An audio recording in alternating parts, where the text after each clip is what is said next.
말씀으로 은혜 받는 시간입니다. 오늘 우리에게 주시는 하나님의 말씀은 창세기 8장 말씀에서 우리 말씀 나누겠습니다.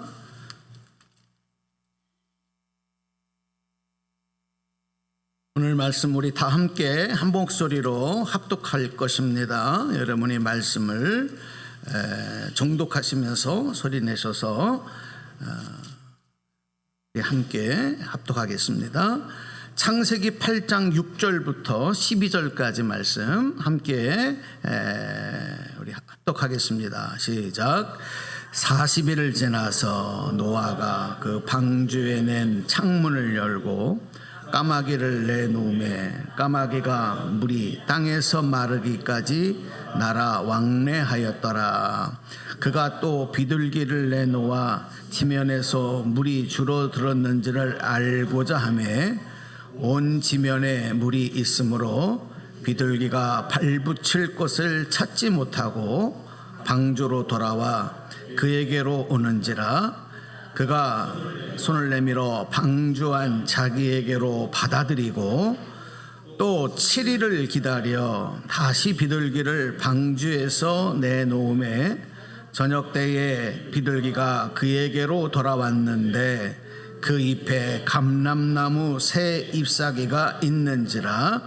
이에 노아가 땅에 물이 줄어든 줄을 알았으며 또 7일을 기다려 비둘기를 내놓음에 다시는 그에게로 돌아오지 아니하였더라. 아멘. 아멘. 할렐루야. 힘들이 다 빠지셨네. 너무 더워서 그랬나? 할렐루야. 오늘도 말씀으로 먹이시고 또 채우시는 은혜를 여러분 충만하게 받아 누리시기를 축원합니다. 여러분 신명기 27장에 보면 모세가 이스라엘 백성들에게 앞으로 너희들이 약속의 땅에 들어가는 날이 되면 약속의 땅에 들어가는 그 날에 이렇게 해라 하고 이제 명령을 합니다. 모세의 명령은 어떤 것이었느냐면 에발산이라는 곳, 에발산과 그리심산이 서로 이렇게 마주보고 있는데 계곡 평지를 놓고 에발산과 그리심산이 있는데 율법을 기록한 큰 돌을 이 에발산에 세우고 거기에다가 석회를 바르고 그리고 연장으로 다듬지 않는 돌들로 제단을 쌓고 거기서 여호와께 번제를 드리고 또 화목제를 드리면서 여호와 앞에서 즐거워하라 이렇게 얘기를 합니다.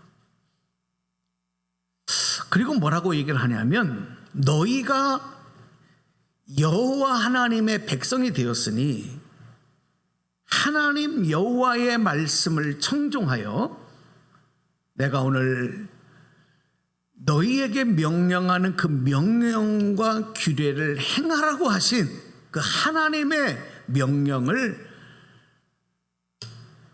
기억하라고 지켜야 한다고 백성들에게 선포했던 것입니다. 자, 그리고 그 다음의 장면이 신명기서에 이어지는 말씀을 보면 모세가 어떤 명령을 내리냐면 이스라엘이 12지파잖아요. 12지파인데 12지파 중에서 6개 지파를 저 그리심산에 올라가라. 반으로 나눠서 6개 지파는 그리심산에 올라가게 하고 나머지 6개 지파는 에발산으로 올라가라. 그리고 올라가 서라. 그래서 6개 지파로씩 나누어서 에발산 그리심산에 세웁니다. 그리고 레위 사람들을 그 중간에 서게 해서 12가지의 저주를 선포하게 해요. 하나님 말씀에 불순종할 때 하나님이 어떤 저주를 내리시느냐, 그 말씀을 레위 사람들이 선포할 때 백성들은 다 아멘으로 화답해라 이렇게 명령을 해서 그 일을 실행하는 것입니다.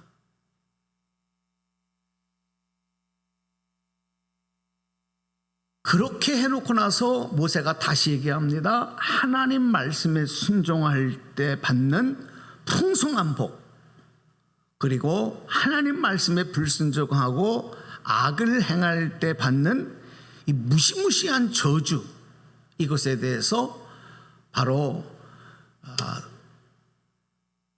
약속의 땅에 들어갈 날을 눈앞에 두고 있는 이스라엘 백성들에게 이렇게 큰 퍼포먼스를 하면서 그들의 마음과 생각 속에 새겨지게 하면서 바로 그 내용을 선포했던 것입니다.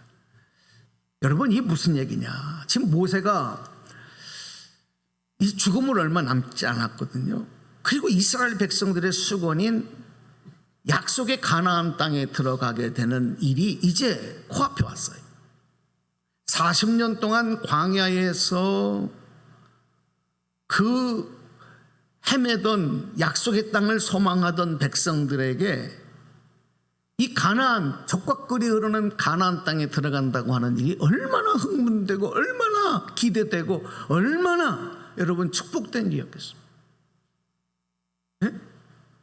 그때 이들은 흥분된 상태예요. 기대가 넘치는 상태예요. 그런데 모세는요, 그런 백성들을 놓고 너희들이 약속의 땅에 들어가서 풍요를 누리게 되는 삶을 앞으로 살 텐데, 잘 들으세요. 너희들이 적과 꿀이 흐르는 이 풍요의 땅에서 정착하며 살아가게 될 텐데 그것이 무조건 축복이 아니다. 그것이 무조건 축복이 아니다. 그것이 무조건 축복된 삶이 되는 것이 아니라 너희가 어떻게 사는가에 따라서 약속의 땅에 들어가 풍요를 누리는 일들이 축복이 될 수도 있고 저주가 될 수도 있다. 이거를 지금 분명하게 백성들에게 선포한 거예요. 사랑하는 여러분, 하나님의 말씀에 기록되어 있고 모세를 통해 선포하신 내용은 축복과 형통의 삶을 사는 비결, 하나님의 백성들이 축복과 형통의 삶을 사는 비결은 한번 따라서 복창해 주시기 바랍니다.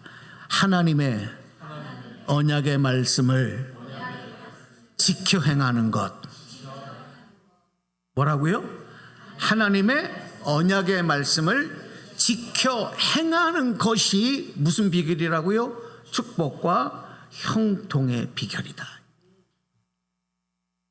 그런데 성경 말씀에 뭐라고 기록되어 있냐면, 자, 우리 신명기 29장의 19절에서 29장 14절 15절 말씀을 같이 한번 읽어봐요. 이 말씀을 하시면서 뭐라고 얘기하냐면, 자, 시작. 내가 이 언약과 맹세를 너희에게만 세우는 것이 아니라, 그 다음에 오늘 우리 하나님 여호와 앞에서 우리와 함께 여기 서 있는 자와 오늘 우리와 함께 여기 있지 아니한 자에게까지니이다. 아멘. 이 하나님의 선포하신 축복과 형통의 비결과 그 반대의 저주의 삶은, 그 약속은 오늘 이 자리에 있는 너희들뿐만이 아니라 이 자리에 있지 아니한 모든 사람들에게 적용되는 말씀이다. 할렐루야. 오늘 우리에게도 적용되는 말씀. 여러분, 하나님의 복을 받고 싶으세요? 저주의 삶을 살고 싶으세요? 저주의 삶 살고 싶은 사람이 어디 있어요? 다 우리 복을 받고 살고 싶죠. 여러분, 그런 삶을 하나님이 허락하셨고 약속하셨고 또 베풀어 주실 줄로 믿습니다. 그러려면 우리가 어떻게 살아야 되느냐가 중요한 거예요. 왜? 하나님은 축복과 저주를 동시에 약속하셨거든요. 그런 이야기가 있어요. 우리의 인생의 삶과 죽음이 동전의 앞면과 뒷면과 같다. 그러니까 지금 우리가 살아있어도 내일 어떻게 될지 모르는 우리의 상황, 우리의 연약함을 이렇게 삶과 죽음이 동전의 앞면과 뒷면과 같다. 함께 한다는 거예요. 응? 동전 앞면만 동전이에요? 뒷면만 동전이에요? 다 동전이잖아요. 이 인생에는 삶과 죽음이 함께 공존한다는 거예요. 마찬가지로 하나님의 축복과 저주의 약속도 하나님 말씀 안에 함께 있다는 거예요. 근데 우리는 하나님의 축복만 주실 거야, 그냥 막연히 내가 어떻게 사느냐에 따라, 내가 하나님 말씀을 정말 하나님을 경외하고 하나님 말씀에 순종하고 하나님을 높이고 죄악의 삶을 떠나서 온전히 하나님의 자녀로 살아가지 못하면서도 막연하게 그냥 하나님이 그냥 우리를 축복하실 거야, 나를 축복하실 거야, 이렇게 기대만 하는 거예요. 그 다음에 그렇게 살지 않을 때 어떻게 되느냐 하는 말씀은 나하고는 상관없는 거야. 아니, 이 말씀은 없는 거야 라고 여기고 사는 사람들도 많아.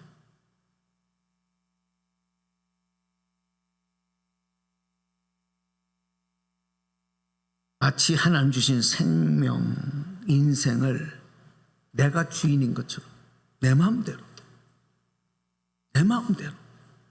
하나님의 뜻과 명령은 무시하고 역행하고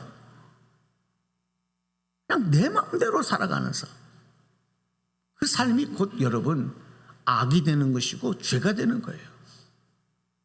여러분, 그게 아무것도 아닌 것 같죠? 그렇게 살아도 되는 것 같죠? 성경은 그걸 보고 악이라 그래요.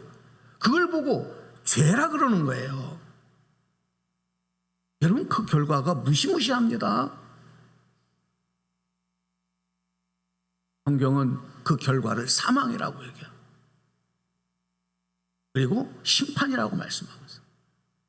우리 잘 아는 이야기지만 한번 여러분 올려주실래요? 이 살자를 거꾸로 하면, 거꾸로 읽으면 어떻게 돼요? 다시 어떻게 돼요? 자살이 돼요. 살자를 거꾸로 읽으면 자살이 돼요. 여러분, 같은 단어지만 이것을 앞으로 읽느냐 뒤로 읽느냐에 따라서 전혀 반대적인, 하나는 생명을 의미하지만 하나는 죽음을 상징하는, 그죠? 그런 단어가 돼버리는 거예요.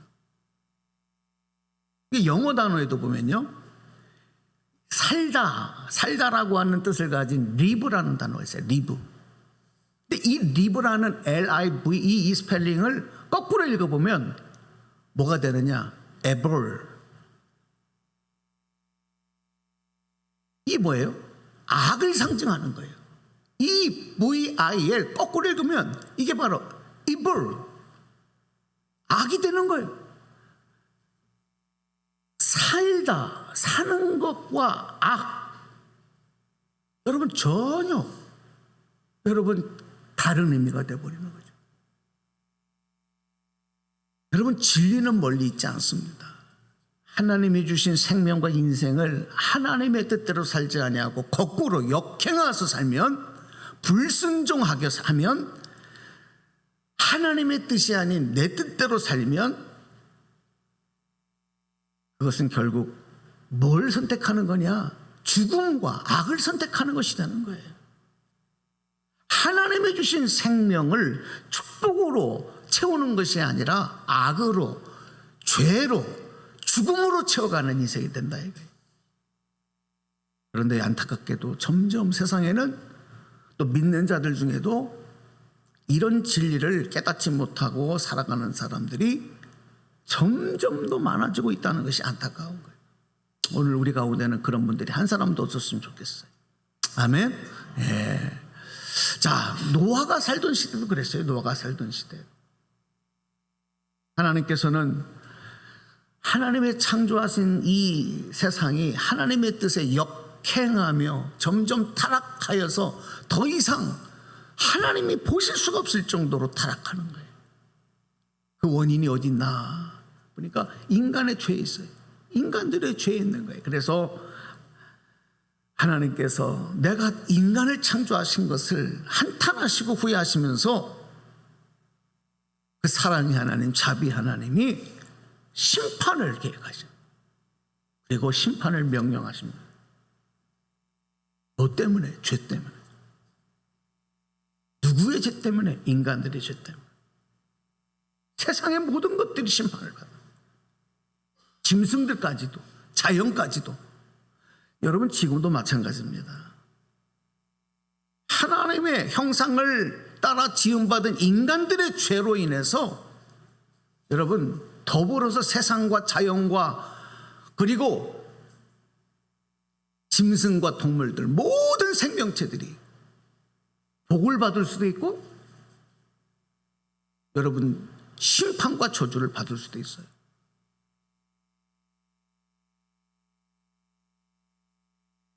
그런데 우리 하나님은 심판의 하나님만이 아니라 항상 구원이 목적이거든요. 그래서 성경은 심판의 이야기가 아니고 구원의 이야기인 줄로 믿습니다. 구원하시는 하나님의 구원의 드라마, 구원의 이야기가 성경 이야기예요.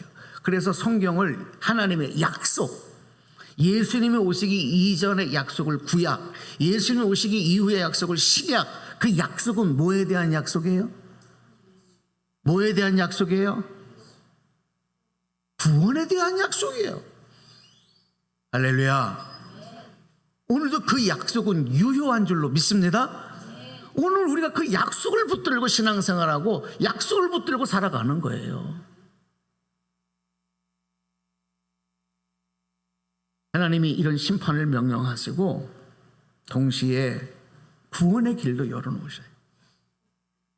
그래서 그 당시에 죄악이 만연한 시대에 정말 진흙에서 보석과 같이 그 흙탕물 속에 죄악된 세상에서 하나님의 뜻에 순종하며 살던 노아, 그 노아를 택하셔서 구원을 위한 방주를 만들라 이렇게 명령하시잖아요. 방주는 그냥 물에 떠다니는 배가 아니고 하나님께서 구원을 이루실 구원의 방법이에요. 구원의 장소예요. 그게 방주예요. 할렐루야.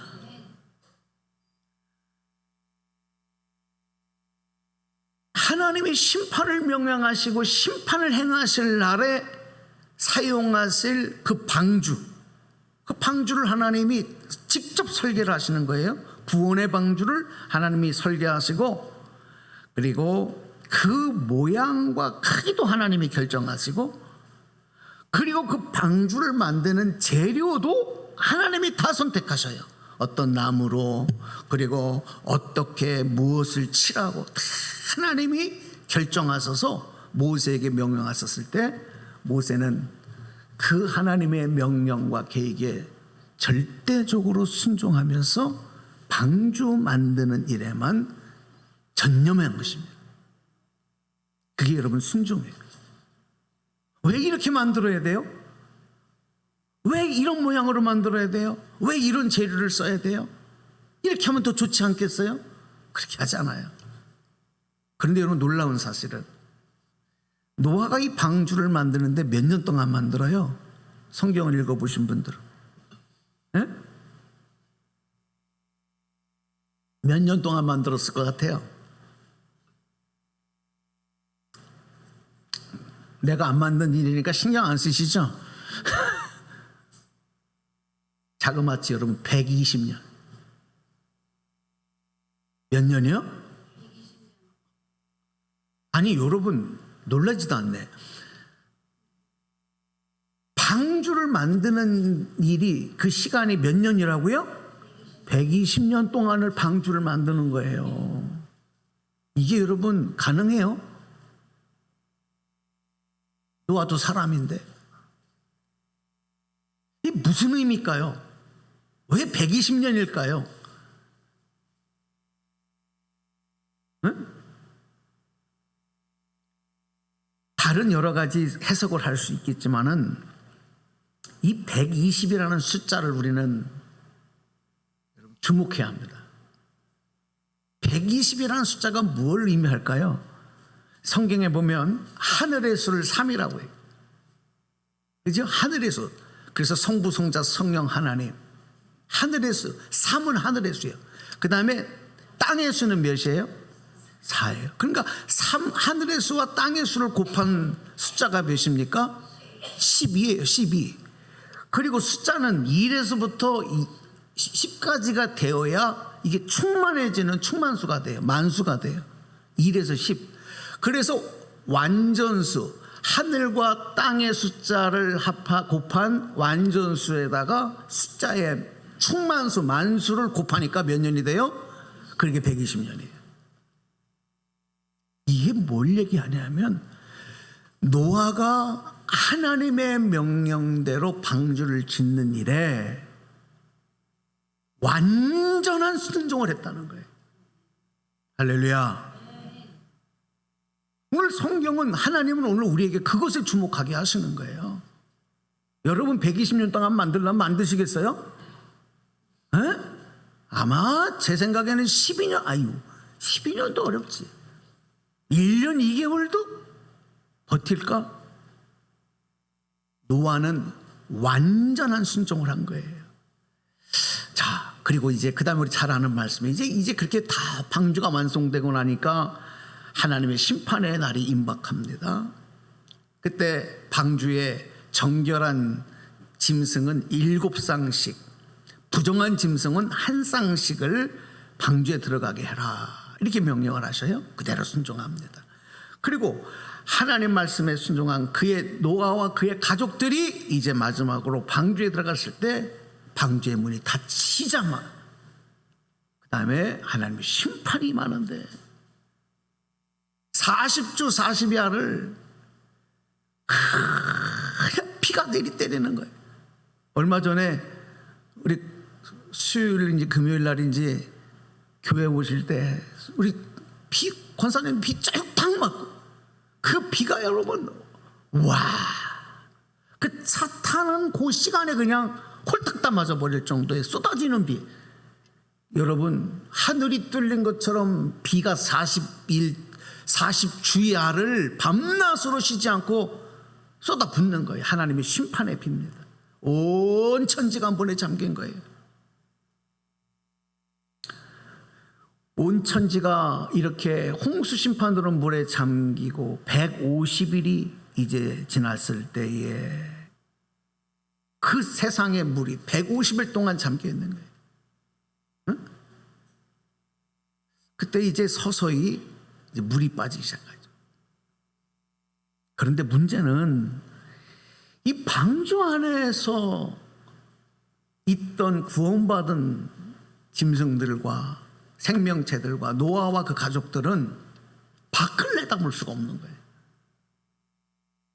밖을 내다볼 수 없어요. 왜? 하나님이 명령하신 이 방주의 구조는 밖을 볼 수 있는 창을 만들지 말라 그러셨어요.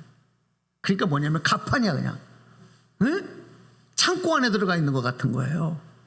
그리고 단 한 가지, 하늘만 바라볼 수 있는 하늘로 난 창 하나만 만들어라.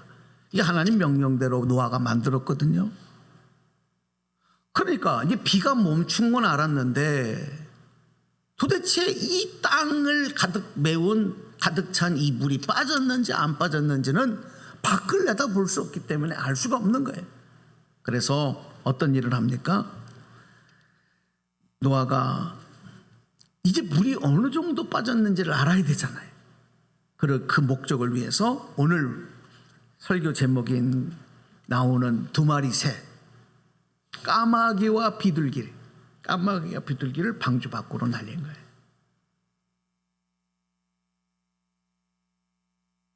자, 여러분, 이 까마귀와 비둘기는 홍수 심판 때에 방주 안에 들어가서 구원을 얻은, 생명을 보존받은 은혜를 입은 것들이에요. 그리고 그들이 쓰임을 받아요.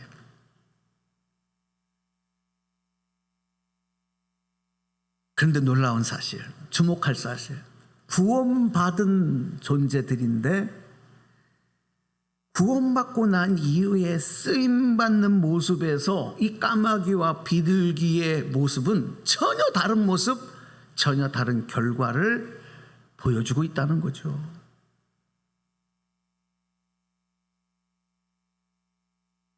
무슨 말일까요? 이런 까마귀 비둘기의 모습을 보면서, 방주 밖으로 날려지는 까마귀와 비둘기의 모습을 보면서 오늘 우리들은, 구원받은 성도들은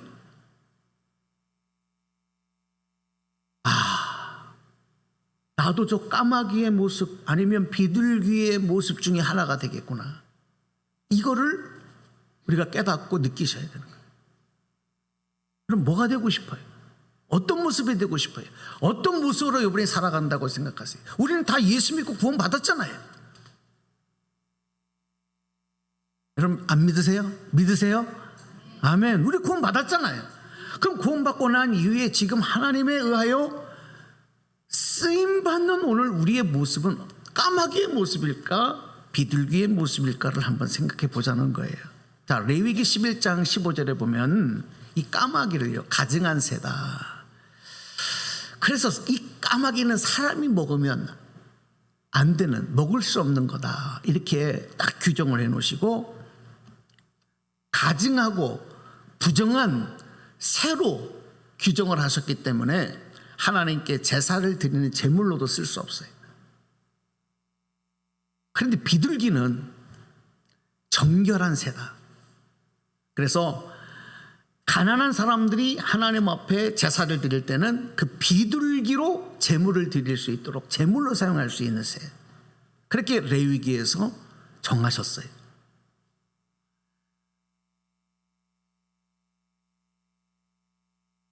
왜 이렇게 까마귀는 부정한 새로, 비둘기는 정결한 새로 규정을 했었을까? 그 색이 시커멓고 죄를 상징하는 검은색이었기 때문일까? 뭐 그런 이유도 있겠죠. 그 습성 때문일까? 왜냐하면 까마귀는 죽고 썩은 고기들을 먹고 살잖아요. 뭐 그런 내용도 있을 거예요. 다 포함됐을 거예요.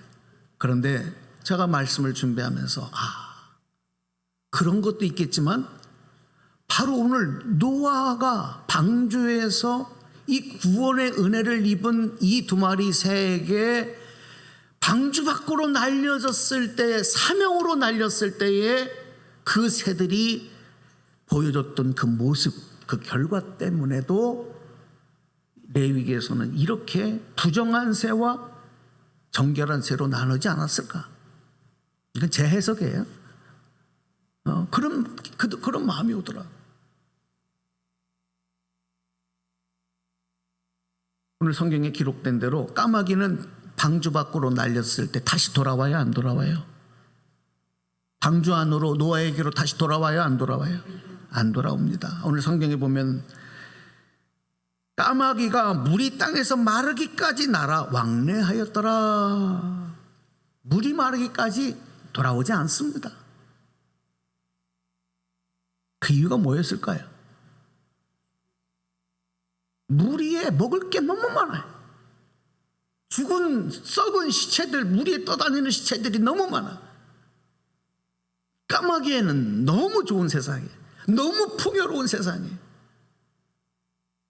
그래서 자기 세상을 만난 듯 까마귀는 물이 마르도록 세상을 날아다니면서 방주로 돌아오지 않습니다. 그런데 비둘기는 방주 밖으로 날려졌는데 날아보니까 물이 아직도 차 있어요. 그러니까 앉을 곳이 없고 먹을 게 없어요. 그러니까 한참 날아다니다가 어떻게 합니까? 다시 방주로 날아 들어오는 거예요. 오늘 성경에 보니까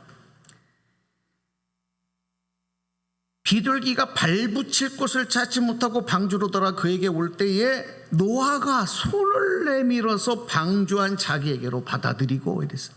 저는 이게요, 다시 방주 구원의 은혜로 돌아오는 이 비둘기를 기쁨과 반가움으로 맞아들이는 아버지의 품. 할렐루야. 저는 그게 느껴져요. 여러분 안 느껴지시나? 얼마나 반가웠지. 노아가 얼마나 이 비둘기 돌아오기를 기다렸는지 손을 내밀어서 방주한 자기에게로 받아들였다. 이렇게 성경에 기록되는 거예요. 저는 이 모습이 하나님께 구원받은 우리에게 원하시는 모습이 어떤 것인가를 이 까마귀와 비둘기를 통해서 하나님이 말씀하고 계신다, 이렇게 생각을 합니다. 구원을 얻은 자는 우리가 세상에 나가 살아가다가도 어떻게 돼요? 항상 구원의 은혜 안으로 아버지 품으로 돌아와야 되는 거예요. 할렐루야. 돌아와야 되는 거예요. 그리고 그 구원의 은혜 안에 머무르는 존재가 되기를 바라시는 하나님의 뜻이 여러분 이 비둘기의 모습 속에 담겨 있지 않을까요? 까마귀처럼 구원의 은혜를 망각하고 주인의 뜻과 목적을 다 잊어버리고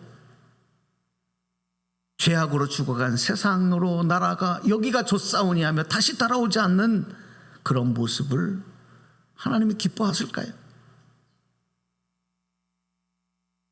우리 구원받은 성도는 하나님께 예배를 드리는 예배자로 쓰임받고 나를 산제물을 드릴 수 있는 비둘기 같은 존재라는 사실을 우리 잊지 말아야 합니다.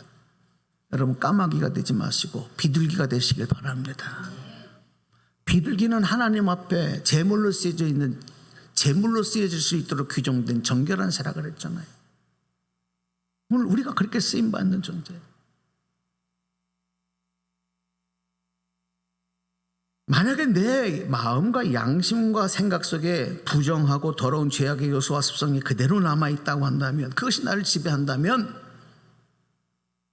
우리는 세상에 좋아서 세상에 먹고 누릴 것들이 너무 많아서 방주 안으로 돌아올 생각도 안 할 것이고 기뻐하지도 않을 것이고 나를 보낸 주인의 마음과 뜻도 잊어버릴 거예요. 중요하지 않게 될 것이에요. 이게 바로 세상에서 만족과 안식과 평안을 얻으려고 하는 모습이 구원의 은혜를 받고도 여전히 세상을 하나님보다 더 사랑하는 모습이 바로 이 까마귀의 모습과 같다. 우리는 이렇게 깨닫게 됩니다. 다시 말씀드립니다. 방주는 구원하신 주님의 품을 상징합니다. 방주는 예수 그리스도를 상징합니다. 방주는 하나님의 은혜와 하나님의 사랑을 상징합니다. 방주가 하나님의 명령이, 하나님의 심판이 끝나기까지는 방주가 안식처고 방주가 우리에게 평안을 주는 것이에요. 우리의 생명을 보존하는 것이에요. 하지만 우리는 자꾸 세상으로 날림을 받는, 세상으로 날려지는, 세상으로 보냄을 받는 삶을 우리는 살아가야 되거든요. 물이 다 빠질 때까지 안전한 방주 안에만 있으면 얼마나 좋아요. 근데 노아가 까마귀와 비둘기를 세상으로 날려보낸 것처럼 우리는 세상으로 다시 나가야 돼요. 죄악된 세상에서 살아가야 돼요. 하지만 우리가 머무를 곳은 세상이 아니라 어디예요? 주님 품 안으로 다시 나와야 되는 거예요. 여기에서 평안과 은혜를 얻고 안식을 누려야 될 줄로 믿습니다. 자, 오늘 말씀 정리할게요. 축복과 저주의 갈림길이 하나님 말씀에 대한 순종과 불순종으로 갈려진다고 말씀을 드렸어요. 마찬가지로 하나님의 은혜로 돌아오는 모습과 돌아오지 못하고 세상을 더 사랑하는 모습, 이 모습이 까마귀와 비둘기의 모습처럼 우리의 구원받고 난 이후에 우리의 모습을, 우리의 쓰임받음을 결정하는 모습이 된다. 구원받고 난 이후에도 하나님의 놀라운 사랑과 은총을 받았고 하나님의 자녀가 되었고 천국 백성이 되었고 주님의 생명이 그 안에 머물매도 불구하고 주님의 품 안으로 나와 거기서 안식을 누리는 것보다 세상이 더 좋아요. 세상에 썩을 것들이 더 좋아요. 세상에 죽어가는 것들이 더 좋은 거예요. 그것을 더 사랑하는 까마귀의 모습이 여전히 우리의 과거의 죄인의 습성으로 남아있다고 한다면 오늘 우리는 십자가 앞에서 그런 우리의 죄악된 습성을 주님과 함께 못 박아요. 정결함을, 그리스도의 보혈로 정결함을 입은 예배자, 거룩한 산 제물이 될 수 있는 저와 여러분 되시기를 주님의 이름으로 축원합니다. 그리고 방주로 돌아온 비둘기는 노아, 방주의 주인이었던 노아의 그 보냄의 목적과 뜻을 이룬 거예요. 그게 뭡니까? 비둘기가 돌아옴으로 말미암아 노아는 알고 싶었던 땅의 물이 말랐나 마르지 않았나 하는 정보를 비둘기가 돌아오는 걸 통해서 알았어요. 그래서 다시 재차 보냅니다. 7일 기다렸다가 다시 방주 밖으로 날려보냅니다. 그런데 비둘기가 그때는 조금 더 오래 세상에서 날다가 저녁 때가 되니까 다시 방주로 돌아오는데 뭐를 물고 들어와요? 감람나무 잎사귀를 물고 들어와요. 야, 이게 뭘 상징해요? 물이 많이 빠져서 이제 나무가 드러날 정도로 물이 빠졌다는 거예요. 그러나 아직 물은 완전히 빠지지 않은 거죠. 그러니까 비둘기가 날아 들어온 거예요. 또 7일을 기다렸다가 다시 비둘기를 방주 바깥으로 내놓았을 때에 다시는 그에게 돌아오지 않았다. 만약에 비둘기가 또 돌아왔다면 노아가 방주 밖으로 나갈 때를 모르지만 이제 비둘기는 다시 돌아오지 않으므로 사인을 보내는 거예요. 이제는 방주 밖으로 나가셔도 됩니다. 할렐루야. 여러분, 비둘기는 구원받고 난 이후에도 아름답게 사명으로 감당되어지고 사용되어진 거예요. 오늘 저와 여러분도 구원의 은혜를 입은 것으로만 끝나는 것이 아니라 구원받은 자로서 우리 생명의 주인이신 주님에게 아름답게 사용되고 그리고 쓰임받고 그리고 주님의 기쁨이 되어질 수 있는 성도들, 비둘기 같은 성도들 되시기를 주님의 이름으로 간절히 축원합니다. 축원합니다. 자, 오늘 말씀 우리 마음에 새기면서 결단에 찬송합니다. 이 험한 세상 나 살아갈 동안, 결단하는 마음으로 찬양합시다.